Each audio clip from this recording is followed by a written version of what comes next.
Ladies and gentlemen, thank you for standing by and welcome to the Spectrum Pharmaceuticals fourth quarter and full year 2020 earnings conference call. At this time, all participants are in a listen-only mode. After the speaker presentation, there will be a question and answer session. To ask a question during the session, you'll need to press star 1 on your telephone. Please be advised that today's conference is being recorded. If you require any further assistance, please press star 0. I would now like to hand the conference over to your speaker today, Kurt Gustafson, Spectrum Chief Financial Officer. Please go ahead. Thank you, operator, and good afternoon to everyone. Thank you for joining us today for Spectrum Pharmaceuticals' fourth quarter and full year 2020 financial results conference call. Our fourth quarter and full year financial results press release was sent out earlier this afternoon and is available on our website at www.sppirx.com. Joining me on the call today from Spectrum Pharmaceuticals will be Joe Turgeon, President and CEO, Dr. Francois Lebel, Chief Medical Officer, and Tom Riga, our Chief Operating Officer. Before we get started, I would like to reference the notice regarding forward-looking statements included in today's press release. This notice emphasizes the major uncertainties and risks inherent in the forward-looking statements that we will make this afternoon. These statements are not guarantees of future performance, and undue reliance should not be placed on them. Such forward-looking statements necessarily involve known and unknown risks and uncertainties which may cause actual performance and financial results in future periods to differ materially from any projections of future performance or results expressed or implied by such forward-looking statements. With that, let me hand the call over to Joe Turgeon, CEO of Spectrum. Thank you, Kurt. Good afternoon, everybody, and thank you for joining us on the call today. We appreciate your interest in Spectrum, and I'm excited to be here. Spectrum's made great progress over the course of 2020, and that momentum is continuing in 2021, despite the challenges of the pandemic and the impact it's had across the biopharma industry. Throughout 2020, the Spectrum team demonstrated dedication, creativity, and focus to maintain our overall momentum, which allowed us to achieve a strong finish in 2020. We achieved a number of important recent milestones that will form the basis for key activities in 2021. During the fourth quarter, we met with the FDA to review the filing strategy for the submission of an NDA for poziotinib based on the data from Cohort 2 of our Phase 2 clinical trial, Zenith 20. This trial evaluated previously treated patients with non-small cell lung cancer with HER2 exon 20 insertion mutations. These positive results with HER2 exon 20 mutations demonstrated that poziotinib met the pre-specified primary endpoint in these patients. Based on our discussions, we reached agreement with the FDA to proceed with the submission of a new drug application for poziotinib. Adding to this positive news is the recent Fast Track designation that was granted by the FDA for this indication. This was welcome news for Spectrum and for the patients with this devastating disease. We're currently preparing an NDA and look forward to a submission to the FDA later this year. Regarding Rolontis, the FDA is scheduled to perform the pre-approval inspection of our manufacturing facility in May. As you may recall, FDA informed us last year that it was deferring action on the BLA due to their inability to inspect the Hanmi bioplant in South Korea as a result of travel restrictions related to the COVID-19 pandemic. Hanmi Pharmaceuticals is an experienced biopharmaceutical manufacturer with a world-class facility, and they're ready for this inspection. As a matter of fact, Hanmi has received recently approval for Rolontis in Korea, which further raises our confidence in their manufacturing readiness. In addition to advancing our late-stage clinical programs, we remain active with business development. In the fourth quarter, we entered into a licensing transaction for a new immuno-oncology asset. Our strategy is to build a portfolio of oncology assets that are synergistic with our existing products, and this is a great example of that strategy in action. Dr. Francois Lebel, our CMO, will have more to say about this later. I'm pleased and excited by our progress in our 2 lead clinical development programs and the further addition to our product portfolio. It shows the dedication of the Spectrum team to execute on our goals. I'm confident in our ability to meet our corporate objectives and advance our programs with the aspiration of bringing new treatments to the patients with cancer and need them. With that, I'd like to turn over the call to Dr. Francois Lebel, our CMO. Dr. Francois. Good afternoon, everyone. It's good to be with you today for a brief update. I will begin with poziotinib. Significant progress has been achieved in this quarter in spite of the COVID-imposed constraints. Preparation for submission of our NDA under Fast Track designation is well underway and will be based on our positive data from Cohort 2 of the ZENITH20 clinical trial. This important milestone is scheduled for later this year. As you know, there's no approved treatment for a patient with HER2 exon 20 insertion mutation in non-small cell lung cancer, and we believe poziotinib has the potential to be first to market to address this area of great medical need. In early March, we presented data from our Cohort 5, which is evaluating 10, 12, 16 milligram QD or 6 and 8 milligram BID dosing. This preliminary data demonstrated improved tolerability and efficacy with 8 milligram BID dosing. We observed reduced dose interruption and lower incidence of grade 3 adverse events. This led to improved anti-tumor activity, which confirmed our initial hypothesis. Since then, the data from patients with EGFR or HER2 has matured further. We continue to be very pleased with this additional data on BID dosing that will be presented at AACR in less than 2 weeks. Now, let me shift to Rolontis. Our BLA for Rolontis is supported by robust clinical data from 2 large randomized clinical trials. Regarding the deferred action on our Rolontis filing that Joe mentioned, we believe we have answered satisfactorily all questions from the FDA related to the review of the BLA, and we believe that the inspection represents the final step in the review process. We and our partner Hanmi are ready for the FDA pre-approval plant inspection that has been scheduled for May. Enrollment in our same-day dosing study with Rolontis continues. This is an exploratory study evaluating the dosing of Rolontis on the same day as chemotherapy. Generally, white cell growth factors on the market today have to be given the day after chemotherapy, which can create logistical difficulties for patients.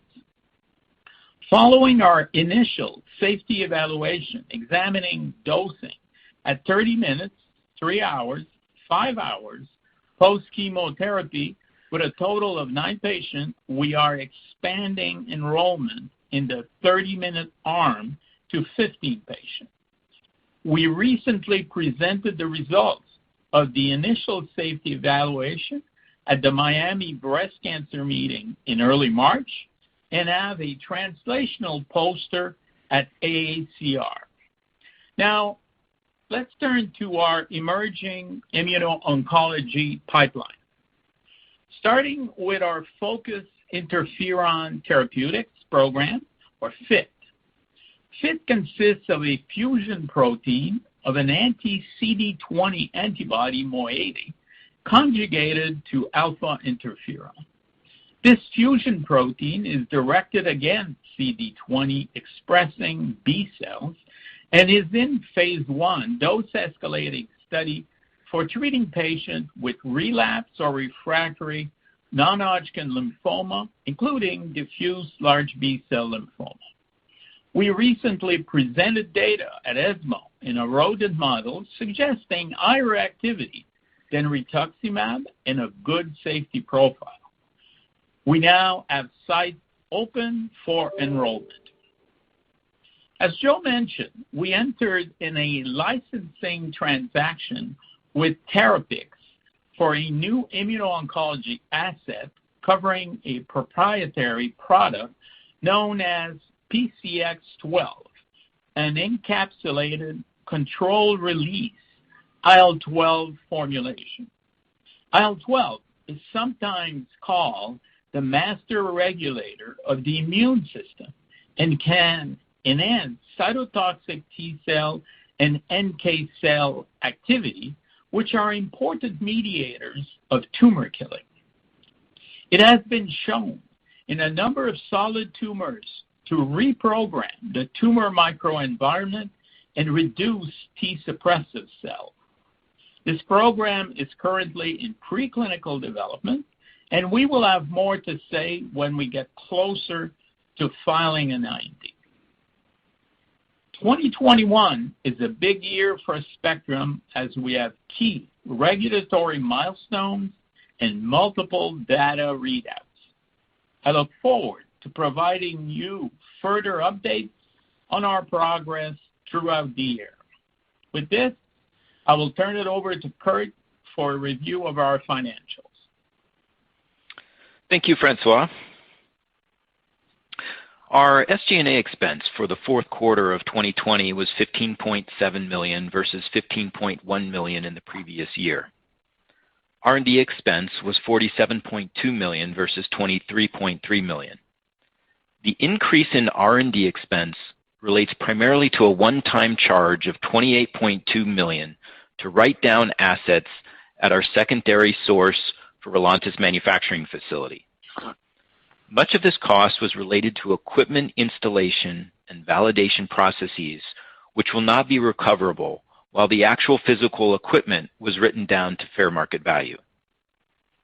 Approximately 3 years ago, when we evaluated Hanmi's capacity at BioPlant 1, there was a question about their ability to meet our peak demand forecast.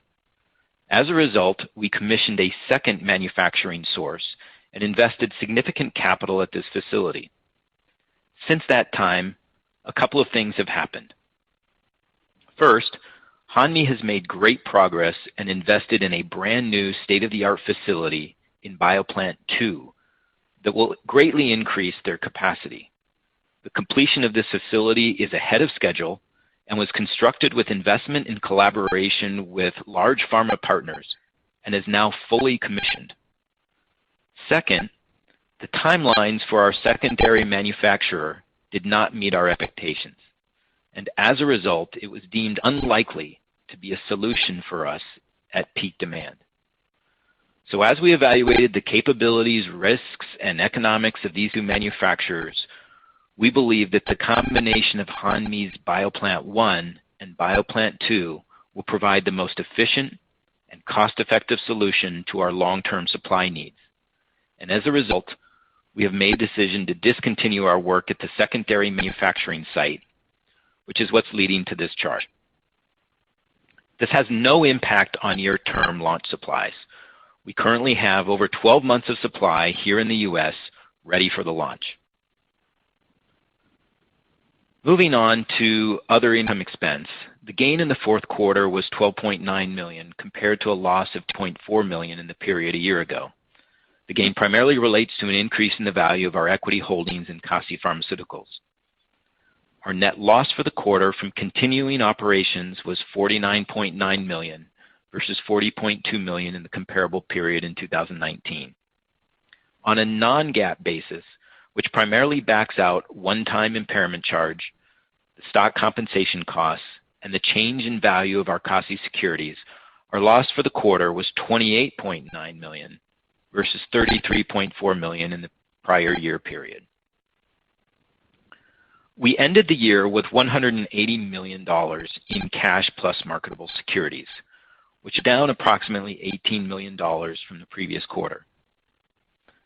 Operating cash burn, which is a better measure of our ongoing cash outflow, was $33 million for the fourth quarter. This is consistent with where we have been the last few quarters. Also, in the first quarter of 2021, we issued approximately $21 million of equity utilizing our ATM facility. This was at a time when we did not have clarity on the timing of the FDA inspection. We are now forecasting that our current cash position should provide sufficient runway to a Rolontis launch and a poziotinib approval. With that, let me now hand the call back to Joe. Thank you, Kurt, and thank you, Dr. Francois. I think you can see from everyone's remarks that Spectrum continues to make strong and steady progress on our pipeline. We look forward to the completion of the inspection of our Rolontis manufacturing facility. We'll update you later this year on the progress of our NDA for poziotinib and to sharing results on our ongoing cohorts in the Zenith 20 clinical trial.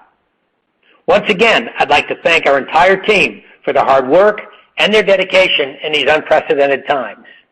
And we look forward to keeping you informed on all of our future progress. With that, I'd like to open the call for questions. Operator, if you could open the call up, please.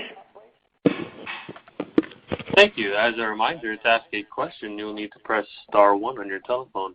To withdraw your question, press the pound key. Please limit yourself to one question and one follow-up. Please stand by while we compile a Q&A roster.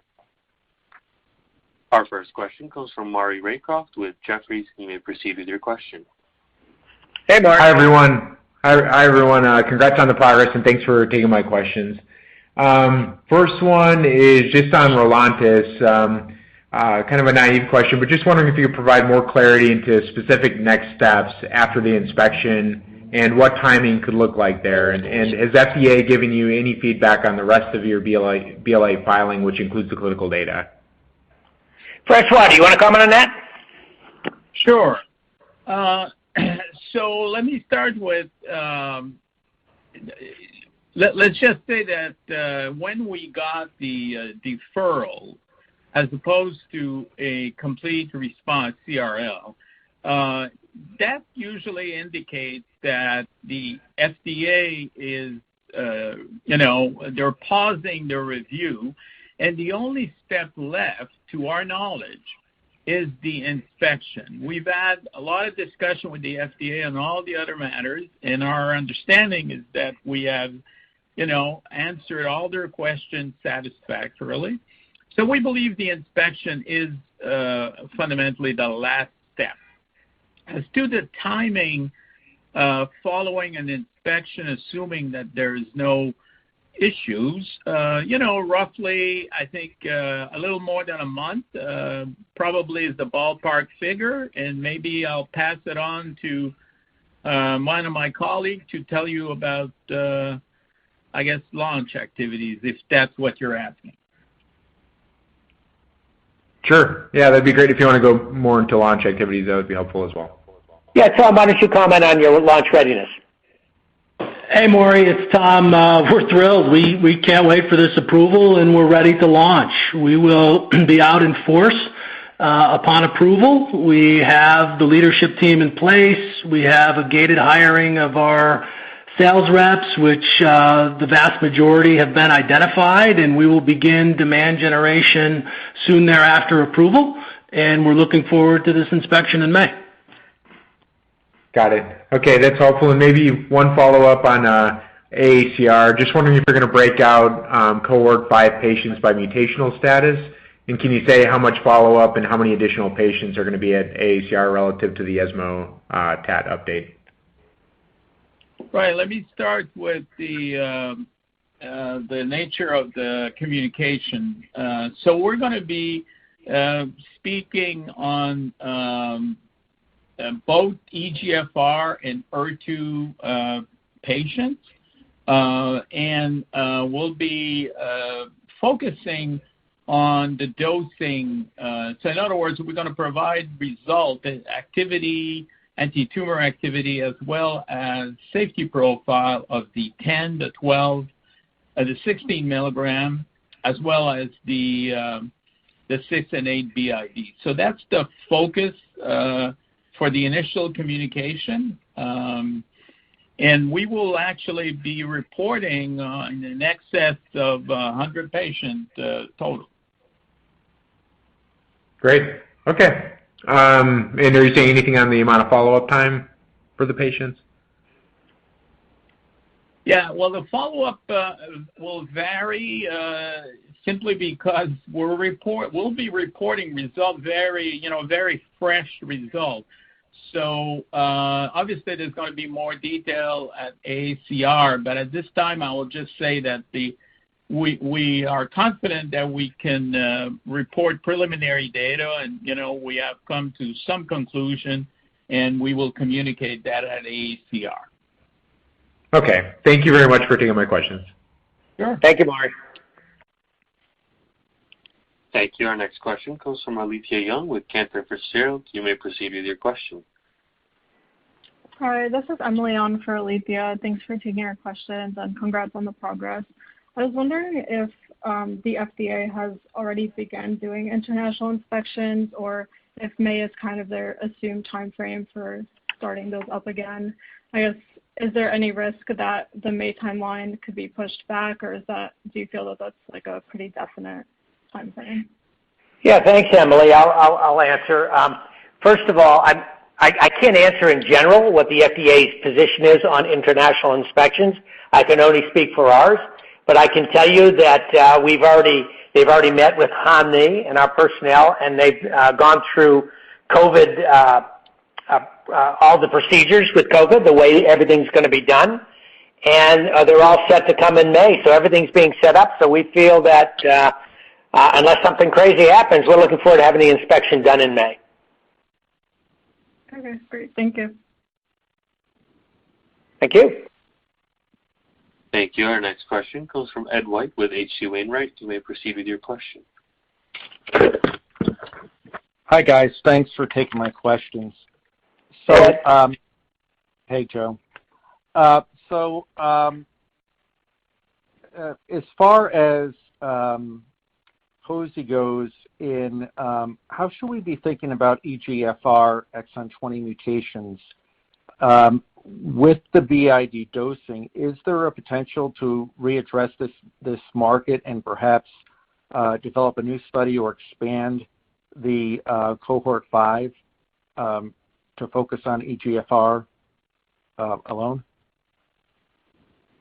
Yeah, Ed, Francois. So very good question.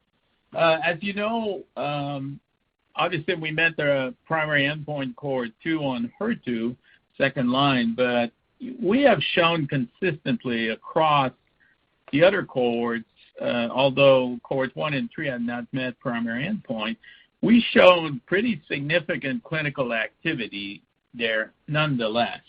So yes, we are re-examining cohort 5 was enrolling patients that were EGFR and HER2, or I'm sorry, not and, but both, either one. And we will present data at AACR, the majority of which will actually come from EGFR patients. So we'll be reporting and making comments on the various dosing strategy and their general impact. Obviously, as I said, the data is fresh off the press, so it's going to be preliminary, but nonetheless, I think it will be very informative. Okay, thanks, Francois. And then perhaps a question for Kurt.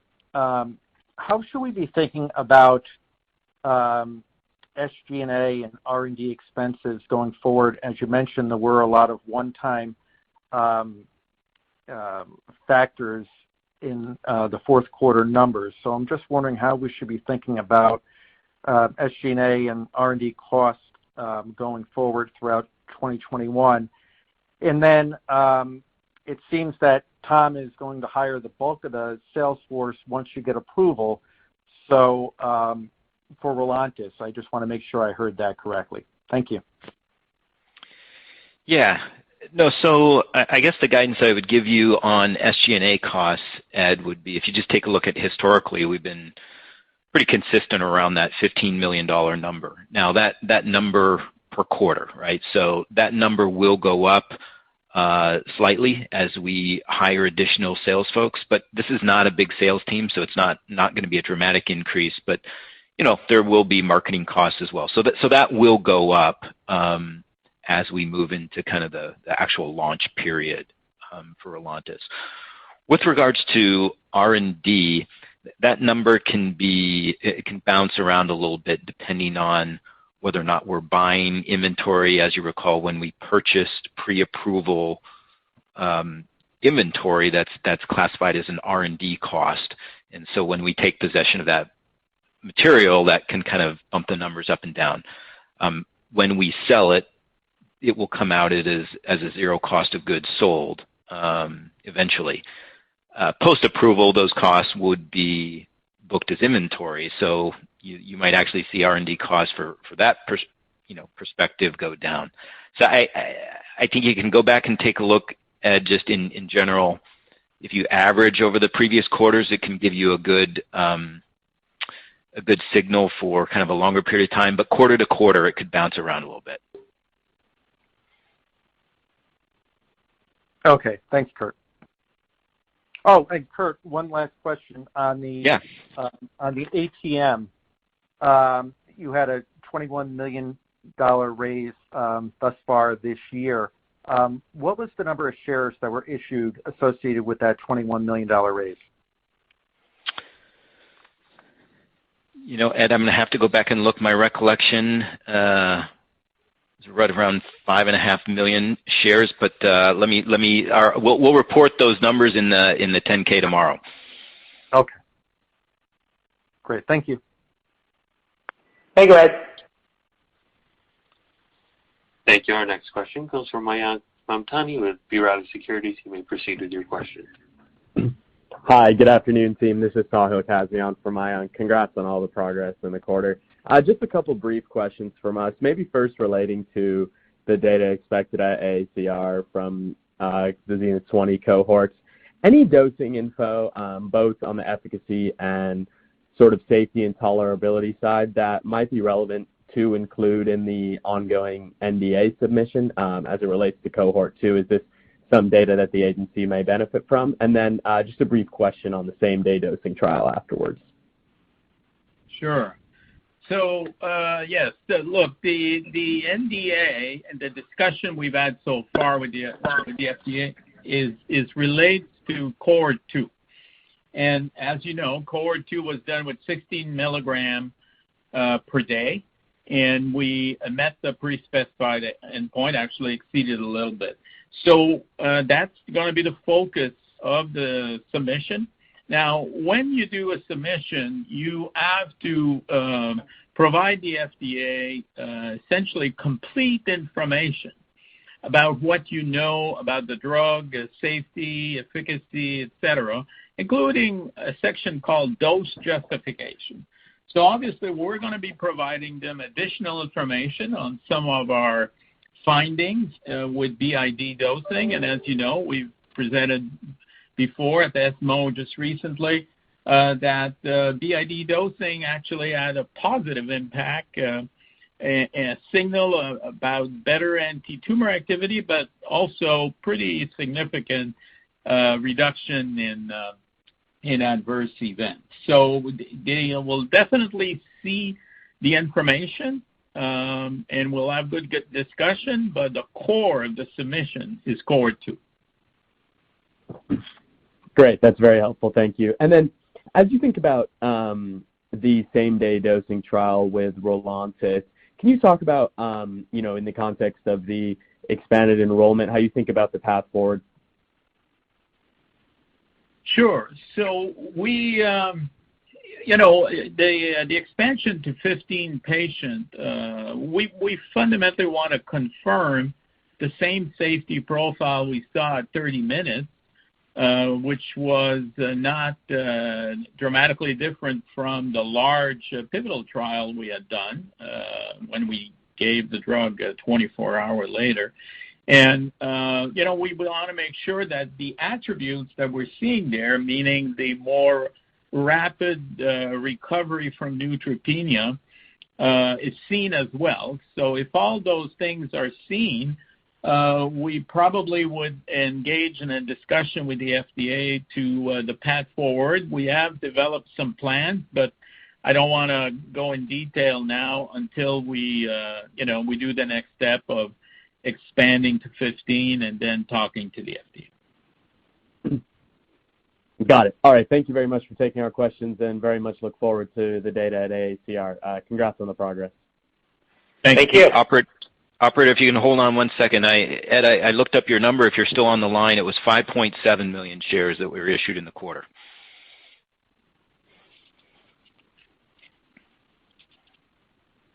You can continue, Operator. Thank you. Our next question comes from Ren Benjamin with JMP Securities. You may proceed with your question. Hey, good afternoon, guys. Thanks for taking the questions, and congrats on the quarter as well. Great to see that the inspection's moving forward and it's coming up. I guess based on the comments that were made, I just want to confirm about a month after the inspection is done, we expect to have an FDA decision. I just want to make sure I heard that right. And after the decision is made, right, and presumably an approval, can you just talk a little bit about how long after we could have the launch? Because I'm thinking that it could be kind of a staggered launch as salespeople are hired, that they kind of get going, or do we have to wait for all 60 to kind of be on board before we can really start thinking about revenues? And should we be thinking about revenues in the third quarter, fourth quarter? How should we be seeing this rollout occur? Yeah, Ren, this is Joe. I'm going to start, and I'm going to let Tom comment more on the launch itself and the timing of revenues, et cetera. To answer your first part of your question on clarity, generically we said we don't know the exact time, but it usually takes about a month or so, and that's what we're saying.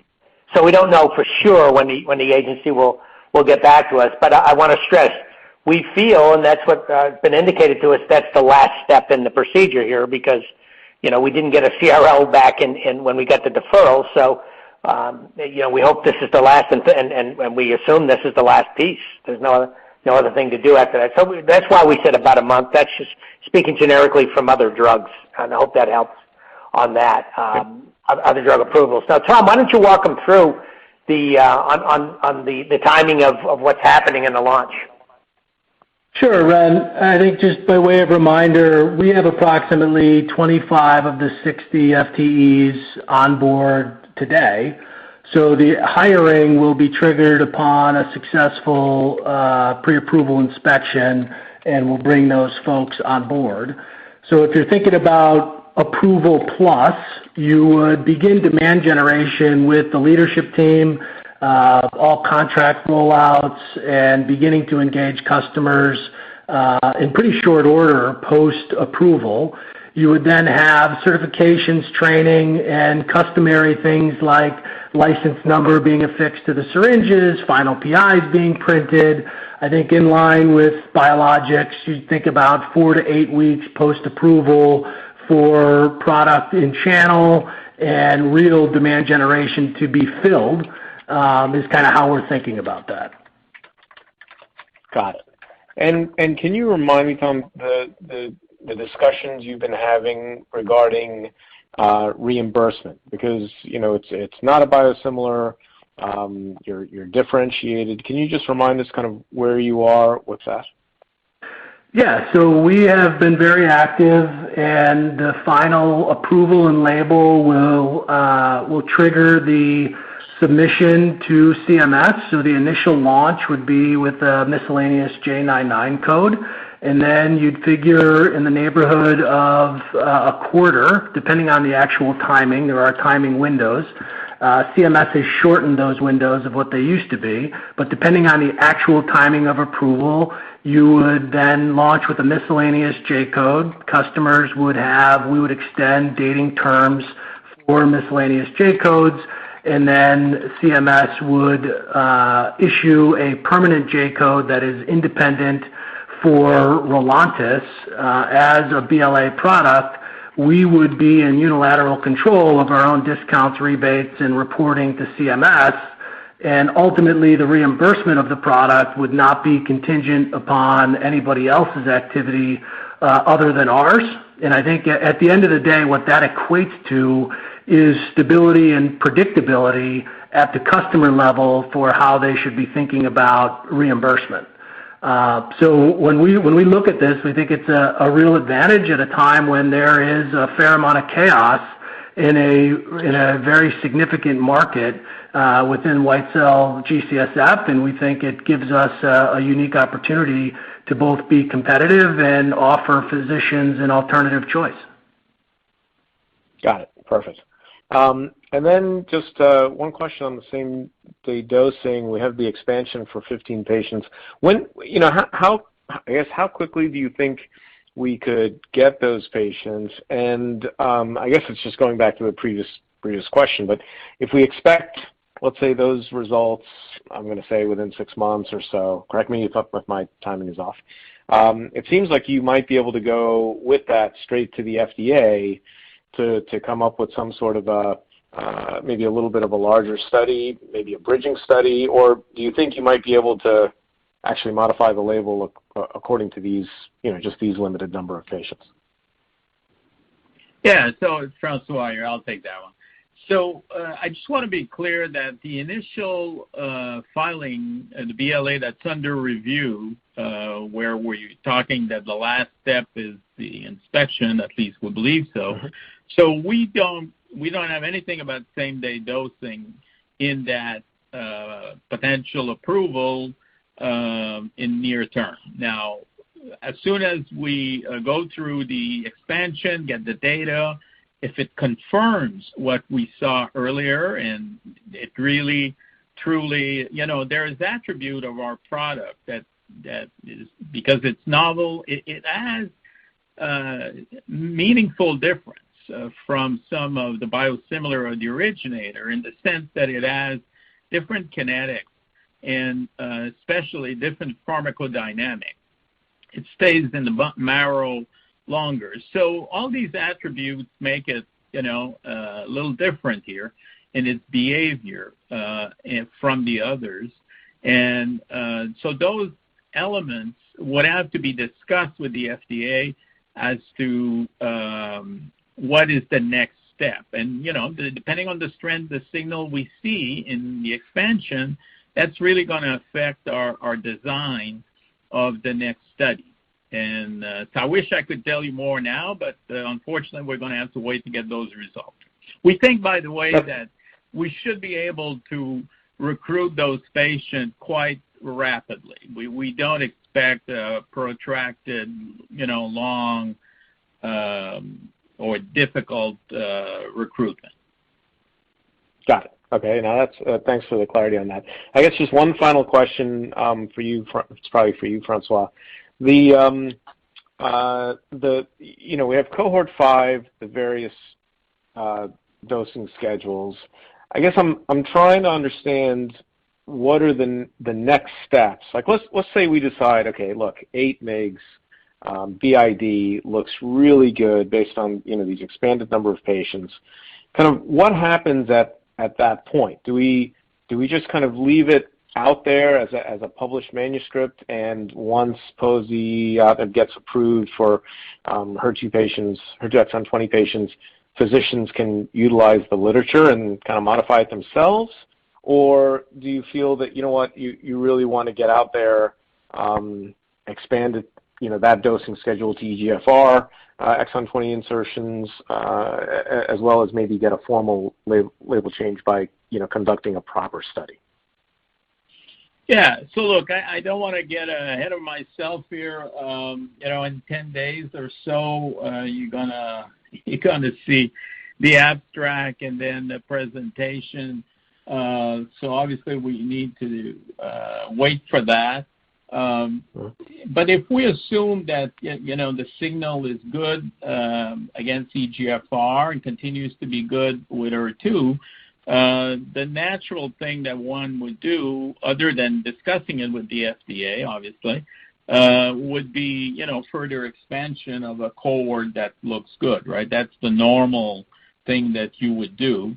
The timing, obviously, would be critical. We have to be careful because, when you present new data to the FDA, it can change your PDUFA date. So we're going to be very careful and proceed cautiously, but at the same time, we want to share this good data that we think we have and will provide you at AACR.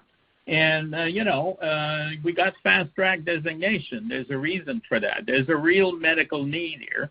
And POSI certainly appears to have some very good signal in comparison to some of the other drug in development. Sounds great. Thanks very much for taking the questions. Thanks, Ron. Thank you, and I'm not showing any further questions at this time. I would now like to turn the call back over to Joe Turgeon for any further remarks. Thank you, Josh, and I'd like to conclude the call and say thank you for all of the participation and everybody's interest on the call today. I really appreciate it. And I'd like everybody to have a great afternoon, and we'll be speaking in other financial meetings along the way here. So we look forward to presenting at AACR and future data as the year goes out. Thank you very much for your interest. Thank you, ladies and gentlemen. This concludes today's conference call. Thank you for participating. You may now disconnect.